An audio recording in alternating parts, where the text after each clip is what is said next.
وبه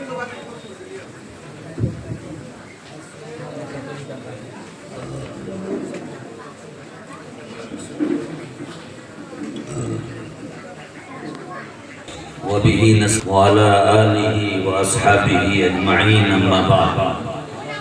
أعوذ بالله من الشيطان الرجيم بسم الله الرحمن الرحيم إنا عرضنا الأمانة على السماوات والأرض والجبال فأبين أن يحملنها وأشفقن منها وحملها الإنسان إنه كان ظلوما جهولا صدق الله العظيم وقال رسول الله صلى الله عليه وسلم إن الله تعالى يرفع بهذا الكتاب أقواما ويضع به آخرين أو كما قال عليه الصلاة والسلام. معزز محترم علماء کرام، بزرگوں اور دوستوں، دینی بھائیوں، عزیز طلبہ، الحمدللہ ثم الحمدللہ ہم سب آج یہاں ایک اہم نسبت پر جمع ہوئے ہیں اور وہ نسبت قرآن مقدس کی نسبت ہے۔ ظاہر ہے کہ یہ ادارہ بڑی جد و جہد کے بعد اور قد و کاوش کے بعد وجود میں آیا ہے۔ ایک وہ بھی وقت تھا حضرت مولانا مفتی اسرافیل صاحب کے لیے جو بہت کٹھن مرحلہ تھا، بہت سارے حالات آئے اور ان حالات کا مقابلہ کرتے ہوئے مفتی صاحب یہاں تک پہنچے۔ یہ اس بات کی دلیل ہے کہ مفتی صاحب کے اندر ایک پڑھن ہے، ایک چبھن ہے، اور یہ بزرگوں کی جوتیاں سیدھی کرنے کا صدقہ ہے۔ ہمیشہ اپنے بزرگوں سے، اساتذہ سے مشورے کے بعد کاموں کو آگے بڑھاتے رہے اور اسی کی برکت ہے کہ الحمدللہ بہت سارے حالات آنے کے باوجود بھی مفتی صاحب کھڑے رہے، جمے رہے، آگے بڑھتے رہے، اور آج آپ کے سامنے ایک ٹیم حفاظ کرام کی تیار کر کے اپنے پورے سال کی کارکردگی کو پیش کر رہے ہیں۔ اس موقع سے بہت ہی مناسب معلوم ہوتا ہے کہ میں مفتی صاحب کو خصوصی طور پر داد تحسین پیش کروں اور آپ سب لوگوں کو بھی مبارکباد پیش کروں کہ آپ تمام حضرات نے مفتی صاحب کا دامے دل میں سخنے اور ہر اعتبار سے آپ نے ساتھ دیا، تعاون کیا، مدد کی، آپ نے ان کے حوصلے کو بلند کیا، اور یہی ہونی بھی چاہیے کہ جب اپنے سماج اور معاشرے کا اور اپنی آبادی کا کوئی عالم دین جس کے اندر دین کی خدمت کا جذبہ ہو، جس کے اندر اپنے قوم و ملت کو کچھ دینے کا ہنر رکھتے ہوں، وہ اگر لڑکھڑانے لگے، وہ اگر پھسلنے لگے، وہ اگر چیلنج کا مقابلے کرنے کی سخت نہ رکھتے ہوں، ایسے وقت میں قوم و ملت کی ذمہ داری ہوتی ہے کہ وہ اپنے ہونہار امام اور مقتدی اور عالم دین کا ہر طرح سے سہارا بنے اور تعاون کرے۔ اس اعتبار سے آپ حضرات بھی لائق تحسین ہیں۔ اللہ پاک آپ سب لوگوں کو سلامت رکھے۔ آج ایک عرصے کے بعد اس ادارے میں میری حاضری ہوئی ہے۔ قبل میں جب مفتی صاحب کا یہ ادارہ آپ کے دولت قدے کی دوسری یا تیسری منزل پر چل رہا تھا، وہاں بھی میری حاضری ہوئی۔ یہاں آنے کے بعد مجھے قلبی سکون ملا ہے اور اس بات کا احساس ہوا ہے کہ عالم دین ہمیشہ بافیض ہوا کرتا ہے۔ عالم دین ہمیشہ بافیض ہوا کرتا ہے، وہ کہیں بھی اور کسی بھی وقت اپنے علم کو چھپا کے نہیں رکھ سکتا اور اپنے اندر کی صلاحیت کو چھپا کے نہیں رکھ سکتا۔ یہی ٹریننگ دینی مدرسوں میں ہمارے اساتذہ کرام 2 سالہ 4 سالہ درس و تدریس کے درمیان ہمیشہ دیا کرتے ہیں، اور اسی کا نتیجہ ہے کہ مفتی صاحب یہاں آئے اور یہاں آج سے 2-4-5 سال قبل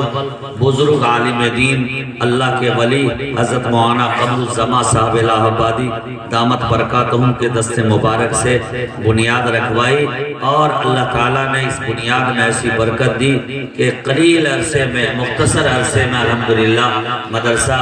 اپنے پورے وقار کے ساتھ اور پوری ہمت و جرت کے ساتھ بلند بالا عمارت کے ساتھ آپ کے سامنے موجود ہے۔ میرے بزرگوں، اس پرفتن دور میں اور پرخطر حالات میں آپ تمام حضرات کا اپنے اداروں سے محبت اور اداروں سے تعلق یہ اس بات کو جتلاتا ہے اور اس بات کو بتلاتا ہے کہ آپ اپنے ایمان کے تئیں اور آپ اپنے عقیدے کے تئیں بہت حساس ہیں، کیونکہ ہمارے بڑوں نے فرمایا ہے کہ آج کے اس پرخطر دور میں ہر صاحب ایمان کی یہ ذمہ داری ہے کہ وہ اپنے ایمان کی حفاظت کے لیے اپنا خاص ایک تعلق کسی دینی ادارے سے اور کسی بڑے عالم سے ضرور رکھے، ورنہ اگر ہم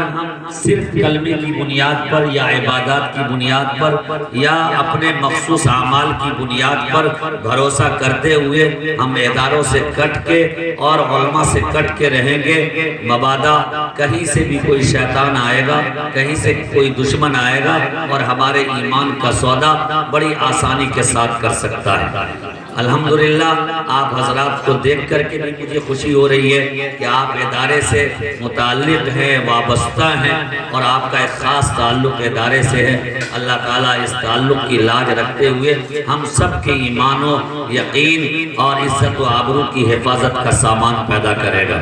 میرے بزرگوں، آج کا یہ جلسہ اور دعائیہ تقریب قرآن کی نسبت پر منعقد ہوا ہے۔ وہ قرآن مقدس جو اللہ کا کلام ہے، اللہ کی صفت ہے، جس طرح اللہ کی دیگر صفات میں کوئی شک نہیں ہے، اللہ کے کلام ہونے میں بھی کوئی شک نہیں ہے۔ اللہ رحمان ہے، کیا کوئی بندہ مومن یہ کہہ سکتا ہے کہ اللہ کے رحمان ہونے میں کوئی شک ہے؟ ہرگز نہیں۔ اللہ رحیم ہے، کیا کوئی بندہ، کیا کوئی انسان اس دھرتی پر جینے والا اور سانس لینے والا کوئی مخلوق یہ کہہ سکتا ہے کہ اللہ رحیم نہیں ہے؟ اللہ غفار ہے، اللہ ستار ہے، اللہ قہار ہے، اللہ جبار ہے۔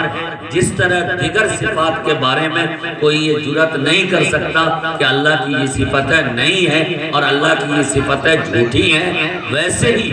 کوئی بندہ مومن اس بات کی جرات نہیں کر سکتا کہ اللہ کی ایک خاص صفت کلام بھی ہے، اللہ کی ایک خاص صفت کلام بھی ہے۔ اور یہ شرف حاصل ہے اس کتاب کو، جس کتاب کو ہمارے اور آپ کے چھوٹے چھوٹے نوخیز بچے اپنے سینوں میں محفوظ کر لیتے ہیں۔ اللہ کا قرآن کہتا ہے، قرآن کے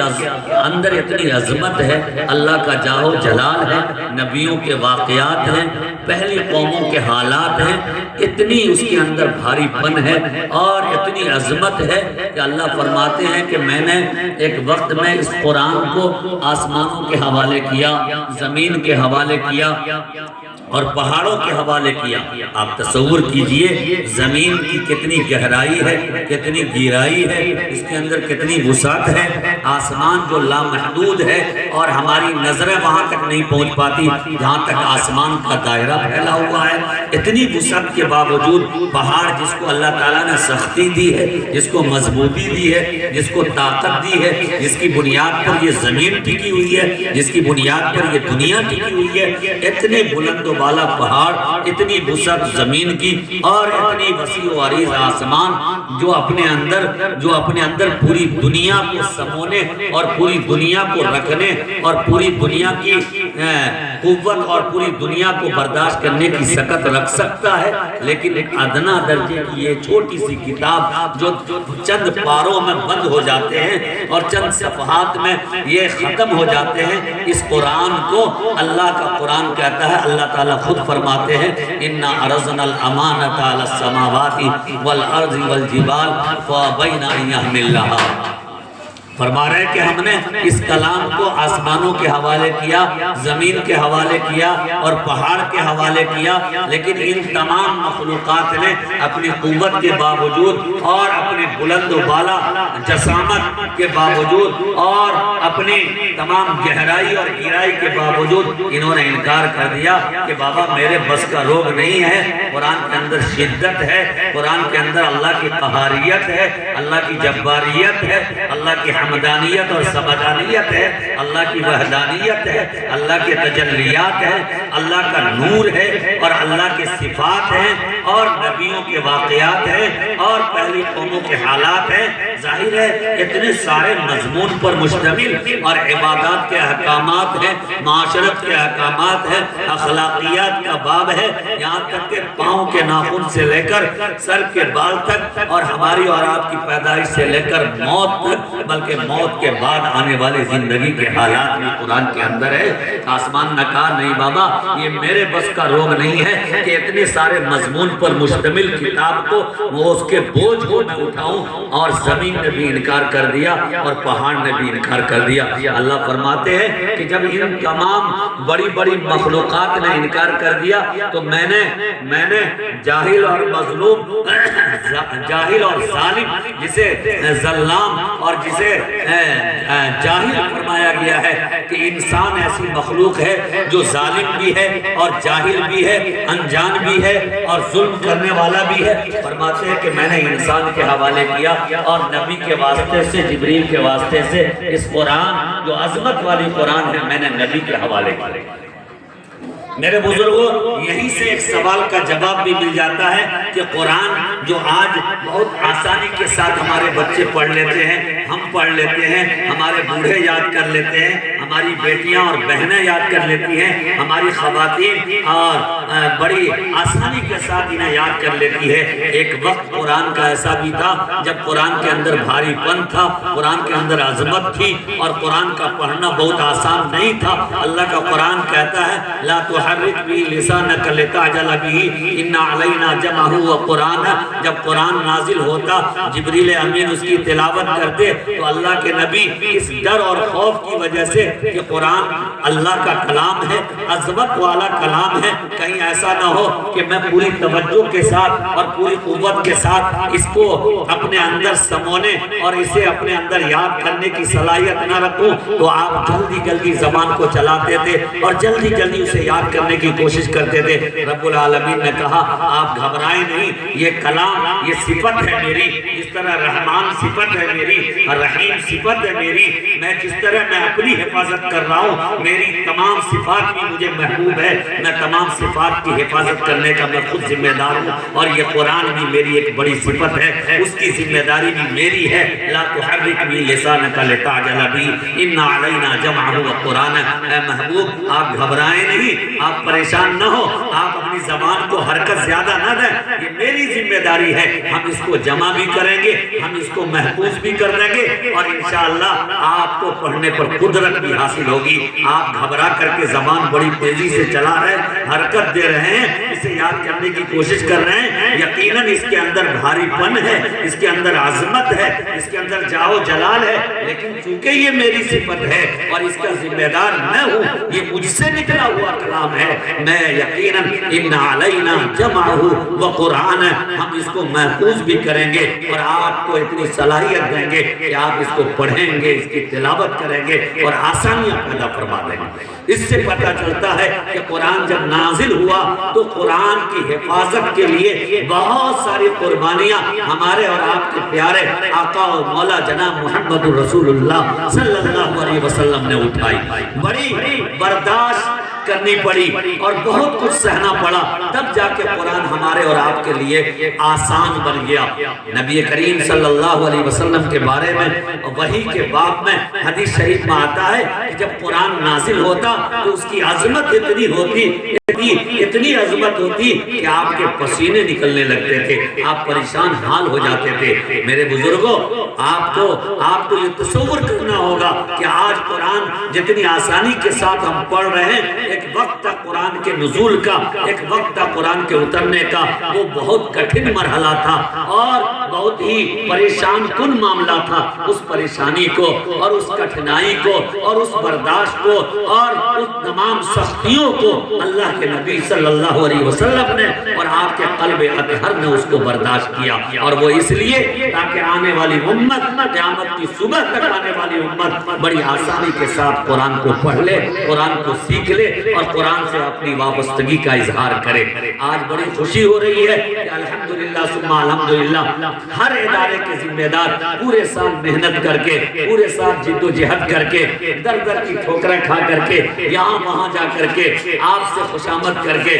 آپ سے خوشامد کر کے بچوں کے کھلانے، بچوں کے رہنے سہنے اور ان کے تمام ضروریات کا تکفل کرنے کی فکر کے ساتھ بچوں کو ایسے ہی اللہ کے کلام سے وابستہ کرنے کی کوشش کرتے ہیں۔ میں ایسے موقع سے کہا کرتا ہوں کہ اگر کوئی اہل مدارس اور کوئی مدرسے کا ذمہ دار پورے سال کے آخر میں اور سال کے آخر میں آپ کو پورے سال کا حساب و کتاب اگر پیش بھی نہیں کرے، لیکن آخر سال میں اپنی روداد اور اپنی کارگزاری کے طور پر کوئی دعائیہ تقریب کر کے امت کے سامنے اور ملت کے سامنے چند افراد کو تیار کر کے حافظ قرآن کی شکل میں اگر وہ پیش کر دیتا ہے، خدا پاک کی قسم اس سے بڑا حساب اور کچھ نہیں ہو سکتا،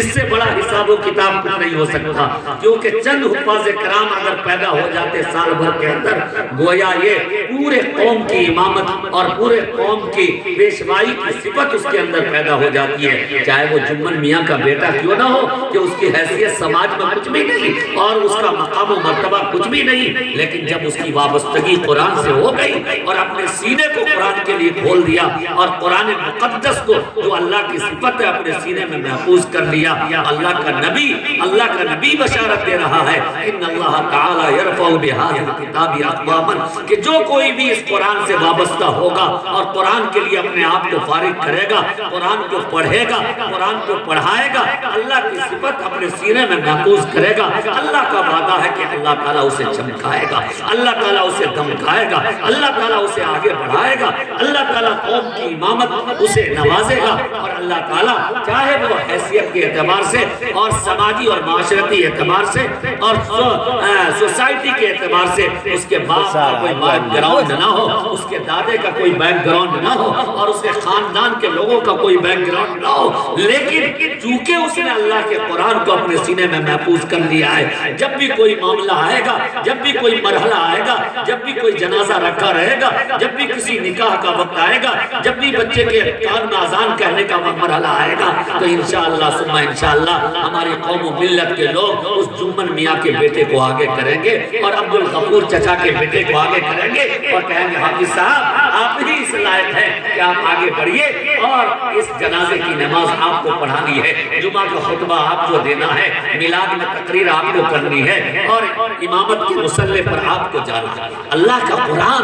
اتنا عظیم ہے، اتنا عظیم ہے کہ جو کوئی اس سے منسلک ہوتا ہے اللہ تعالیٰ اسے بلند مقام و مرتبہ عطا فرماتا ہے۔ اس موقع سے صحابہ کرام کی زندگی آپ پڑھیں اور آپ سمجھیں کہ ان کی حیثیت کیا تھی سماج میں اور معاشرے میں۔ کوئی وقت نہیں دیتا، کوئی مقام نہیں دیتا، کوئی مرتبہ نہیں دیتا، لیکن ایک وقت آیا جب قرآن سے وابستہ ہوئے اور صحابہ نے اپنے تمام اوقات کو اللہ کے نبی کی خدمت کے لیے اور اللہ کے نبی کا دین سیکھنے کے لیے اور اللہ کے نبی پر جو وحی قرآن کی شکل میں نازل ہوتا اسے پڑھنے اور یاد کرنے کے لیے جب صحابہ نے اپنی زندگی کو وقف کیا، اپنے قیمتی اوقات کو وقف کیا، تو ہم اور آپ سنتے آ رہے ہیں کہ اللہ تعالیٰ نے کسی کے مقام کو بخاری کی زینت بنا دیا اور کسی کے نام کو مسلم کی زینت بنا دیا اور کسی کے نام کو ترمذی شریف کی زینت بنا دیا، جو قیامت کی صبح تک انشاءاللہ ثم انشاءاللہ ان کا نام بھی زندہ رہے گا اور ان کا کام بھی زندہ رہے گا۔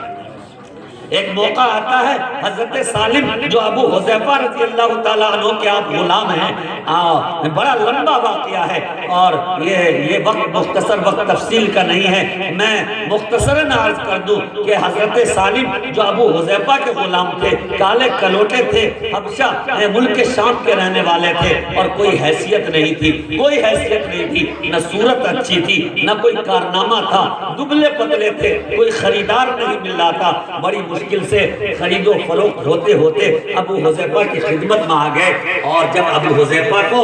حذیفہ کو کلمے کی سعادت ملی اور نبی کے ہاتھ میں ابو حذیفہ نے اپنے ہاتھ کو ڈال دیا اور اپنے آپ کو قربان کر دیا، ایمان لے آئے، تو ان کا دل گوارا نہ کیا کہ میرے ذمے کوئی غلام رہے۔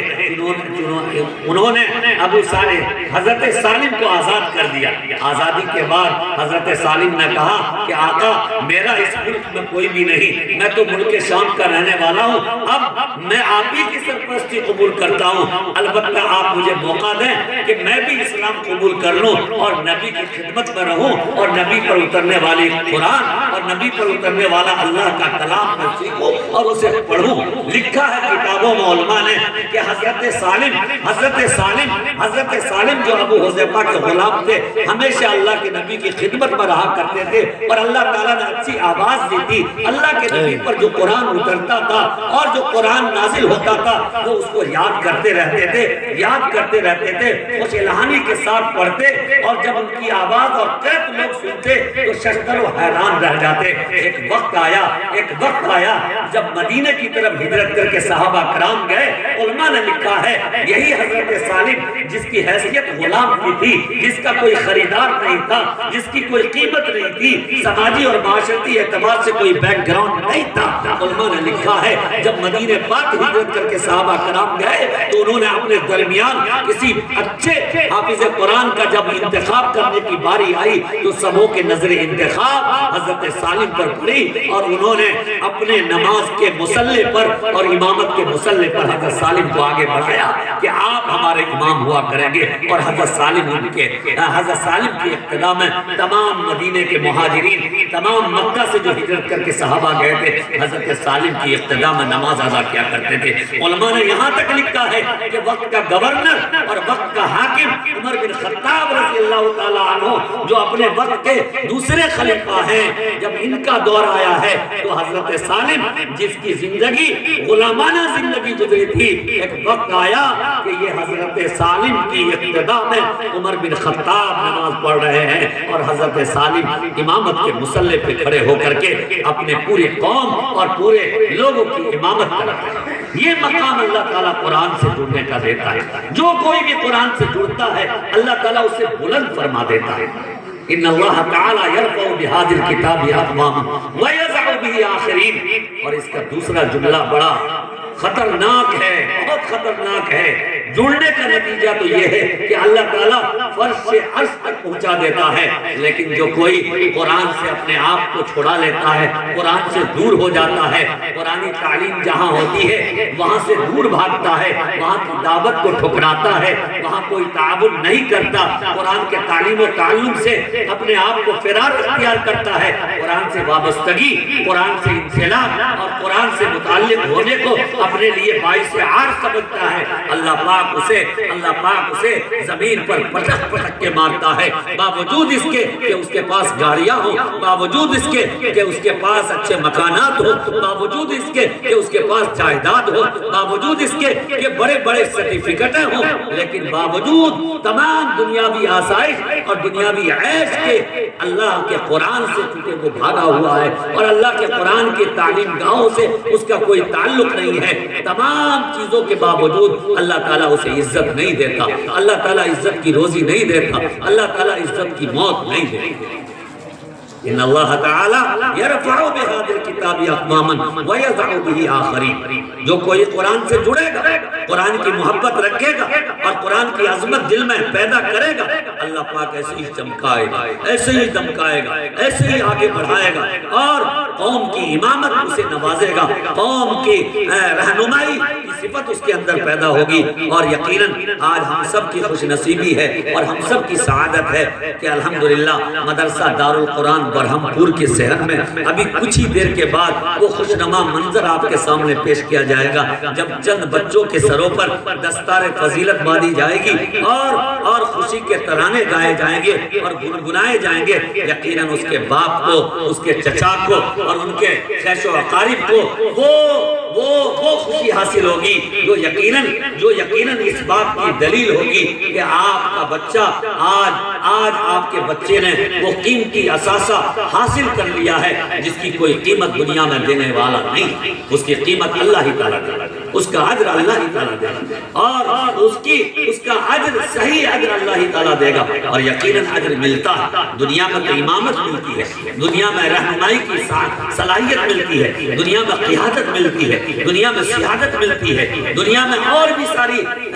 عظمتیں ملتی ہے، اور آخرت میں جب یہاں سے یہی حفاظ کرام جو قرآن کو اپنے سینے میں محفوظ کیے ہوئے جب اللہ کے دربار میں پیشی ہوگی اور تمام اولین آخرین کا اجتماع ہوگا، ایسے وقت میں حدیث شریف میں آتا ہے کہ اللہ پاک اس طرح سے حفاظ قرآن کو نوازیں گے، اس طرح سے حاملین قرآن کو نوازیں گے، اس طرح قرآن کے متعلقین کو نوازیں گے کہ دنیا دیکھ کر کے حیران و پریشان ہوگی۔ حدیث شریف میں آتا ہے کہ حفاظ قرآن کے والدین کی تاج پوشی کی جائے گی، ان کے سر پر تاج رکھا جائے گا۔ دنیا میں حفاظ قرآن کے سر پر دستار باندھی جا رہی ہے، اور اللہ کا انعام، اللہ کا فضل تو دیکھیے کہ کل قیامت کے دن اولین آخرین کے درمیان ان کے باپ کی سر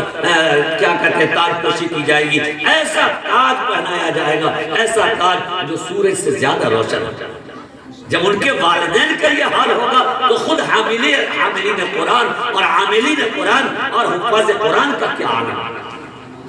اس لیے میرے بھائیوں، میرے بزرگوں، میرے دوستوں، یہ اللہ کی طرف سے خاص انعام ہے، اللہ کی طرف سے خاص اکرام ہے کہ آج کے اس گئے گزرے دور میں بھی ہمارے گھروں میں حفاظ قرآن پیدا ہو رہے ہیں۔ آج کے اس گئے گزرے دور میں بھی جمن میاں کا بیٹا حافظ قرآن ہو رہا ہے، جمراتی میاں کا بیٹا حافظ قرآن ہو رہا ہے۔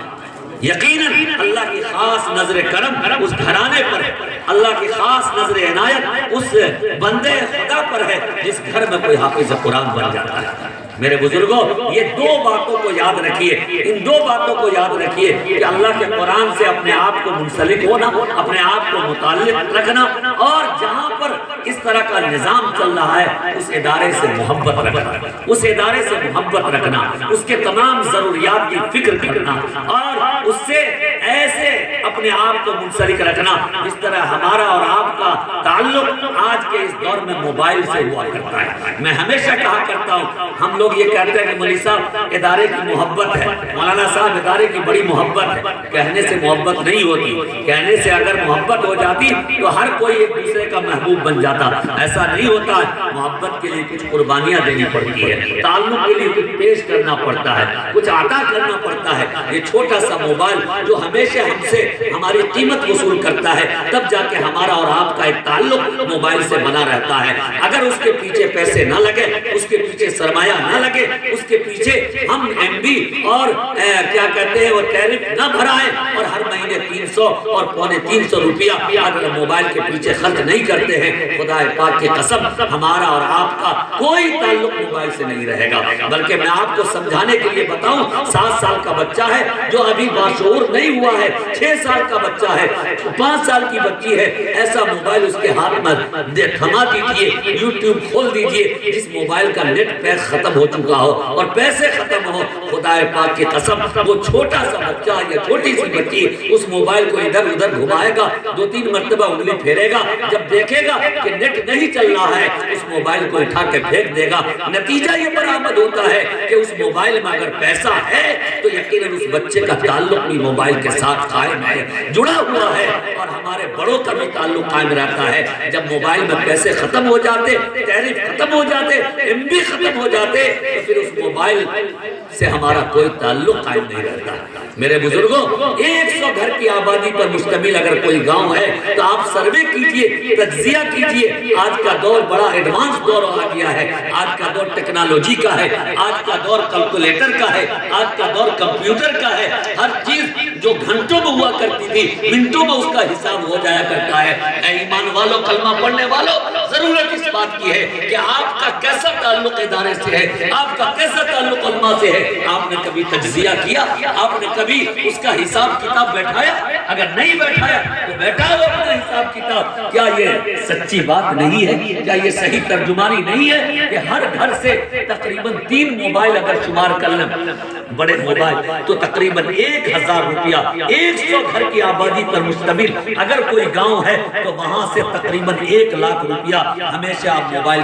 کمپنی کو دیتے ہیں. ہمیشہ 1 لاکھ روپیہ ہر مہینے کے آخر ہوتے ہوتے 1 لاکھ روپیہ ہم موبائل کمپنی کو، اڈانی کو، امبانی کو دیا کرتے ہیں. اے لوگوں، اے مسلمان بھائیوں، کلمہ پڑھنے والوں اور ایمان کی بنیاد پر جینے مرنے والوں، آپ حساب تو لگاؤ کہ آپ جس ادارے سے محبت کرتے ہیں اور محبت کا رونا روتے ہیں کہ ہم اس سے محبت رکھتے ہیں، تو کیا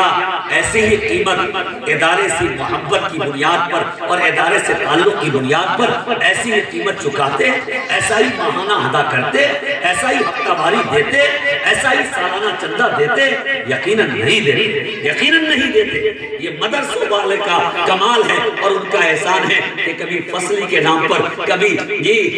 رمضانی چندہ کے نام پر اور کبھی چرم قربانی کے نام پر آپ کے در پہ جاتے، آپ کے دروازے پہ جاتے، آپ کی خوشامدیں کرتے، تب جا کے 25، 50 اور 100 کی بنیاد پر آپ انہیں نواز دیتے. یہ ہماری ذمہ داری تھی، ہمارا تعلق تھا کہ ہم چونکہ قرآن سے محبت رکھتے ہیں، ہم چونکہ ادارے سے محبت رکھتے ہیں، اس محبت کی حفاظت کے پیچھے ہمارا پیسہ لگنا ضروری ہے. بغیر اس کے کہ کوئی محصل آئے، بغیر اس کے کہ کوئی محتمم آئے، بغیر اس کے کہ کوئی عالم دین آئے اور مجھے جگائے، مجھے ترغیب دے، یہ ہماری ذمہ داری ہے کہ ہمارا جو تعلق قائم ہوا تھا اس کو 1 مہینے ہو گئے، اس کو 2 مہینے ہو گئے، اس 2 مہینے میں میرا 50 روپیہ نہیں لگا، 100 روپیہ نہیں لگا، 200 روپے نہیں لگے. موبائل پر 300 روپے دینا آسان ہو جاتا ہے. ایمان کی حفاظت کے لیے، قرآن کی حفاظت کے لیے اور قرآن کو پھیلنے پھیلانے کے لیے اور اپنے ایمان کی بقا تحفظ کے لیے، اے لوگوں، کیا یہ ضروری نہیں ہے کہ ہم ماہانہ مزاج بنائیں کہ اپنے ادارے کو دیں گے